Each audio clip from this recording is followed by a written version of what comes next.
এই মুহূর্তে আমি সবাই উদ্দেশ্য করে একটি কথা বলবো। বর্তমানে আমাদের সমাজে খুবই অন্যায়, অত্যাচার, খুন, রাহাজানি, ধর্ষণ, অত্যাচার বেড়েই চলছে। বর্তমানে দিন দিন আমাদের সমাজের যে পরিস্থিতি, যে হাল, খুবই দুঃখজনক, খুবই কষ্টদায়ক, যা সহ্য করার মতো না। অজরে মানুষকে হত্যা করছে, অজরে মানুষকে ক্ষতি করছে, অজরে মা বোনদেরকে ইজ্জতহানি করছে, খুবই দুঃখজনক। তাই আমাদের পরিবার, ফ্যামিলিকে প্রোটেক্ট দেওয়ার দায়িত্ব আমাদের।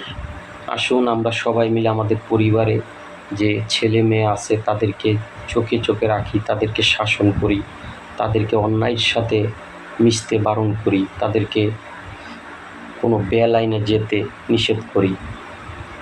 সবসময় আমাদের ছেলে মেয়েদেরকে খেয়াল রাখবো, তারা যেন কোনো অপরাধ না করতে পারে।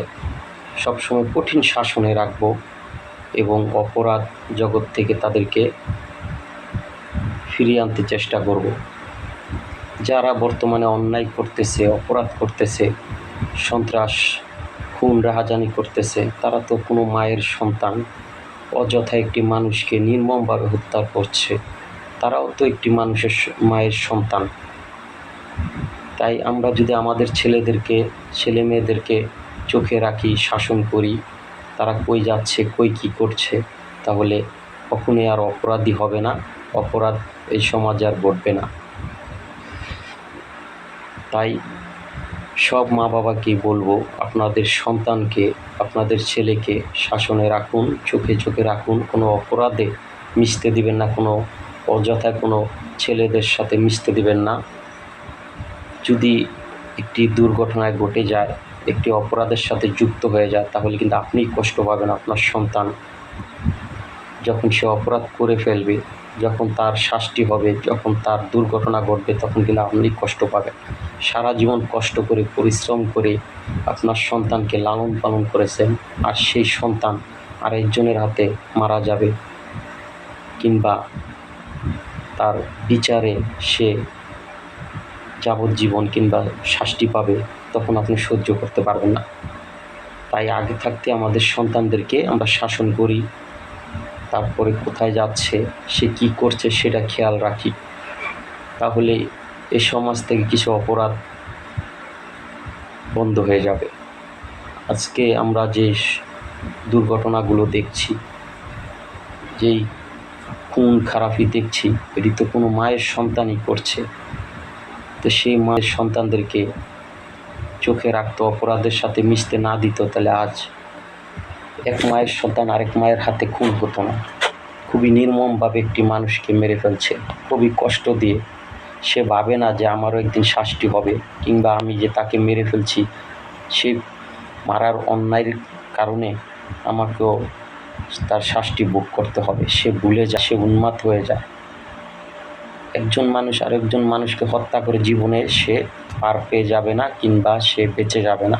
একদিন না একদিন তাকে সেই অন্যায়ের হিসাব দিতে হবে। তাই আসুন আমরা মানুষকে অযথায় মারতে যাব না। বুঝানোর সিস্টেম আছে, মানুষের সাথে আপোষ করার, শত্রুর সাথে মোকাবেলা করার সিস্টেম আছে। কেন আমরা তাকে 10 জন মিলে অন্যায়ভাবে মেরে ফেলবো? তাহলে তো আমিও অন্যায়কারী হয়ে গেলাম। যখন আপনি সেই বিচারের সম্মুখীন হবেন, তখন আপনি আফসোস করবেন, আপনিও আপনার জান নিয়ে বেঁচে যেতে পারবেন না। তাই আসুন আমরা এসব জঘন্য কাজ থেকে বিরত থাকি। আর সবাইকে একটি কথা বলবো, যার যার পরিবারকে সাপোর্ট দিবেন, প্রোটেক্ট দেওয়ার দায়িত্ব আমাদের। আমাদের সন্তানদেরকে আমরা ভালো পথে আনার চেষ্টা করব, দেখে রাখবো যাতে খারাপ পথে না যেতে পারে। আর এই মুহূর্তে সবাইকে আমি অনেক ধন্যবাদ জানাচ্ছি যারা এই ভিডিওটি দেখবেন। দয়া করে বুঝে নেবেন আমি কি বলতে চাইছি, দয়া করে বুঝে নেবেন। সবাইকে ধন্যবাদ জানাচ্ছি, সবার প্রতি রইল শুভকামনা। আল্লাহ পাকের কাছে দোয়া করি যেন আল্লাহ পাক আমাদের দেশকে, সমাজকে শান্তি কায়েম করে দেয়, অন্যায় অত্যাচার সব বন্ধ করে দেয়। যখন আমরা সোশ্যাল মিডিয়ায় ঢুকি তখন এসব দুর্ঘটনা দেখলে আমাদের খুবই কষ্ট লাগে, খুবই দুঃখ লাগে। যার মাল যায় সে বুঝে। কারো ছেলে যায়, কারো মেয়ে যায়, কারো সন্তান যায়, কারো বাবা যায়, কারো ভাই যায়, খুবই কষ্টদায়ক। যার যায় সে বুঝে। আর যারা এই দুনিয়া থেকে একটি মানুষকে নির্মমভাবে বিদায় করে দেয়, তাদেরকে আমি বলছি, আপনারা এত নির্দয় হবেন না। আপনি অন্যায় করে আপনিও কিন্তু বাঁচতে পারবেন না, একদিন না একদিন আপনার বিচারও হবে। তাই অযথায় এ ধরনের কাজ থেকে আপনি বিরত থাকুন।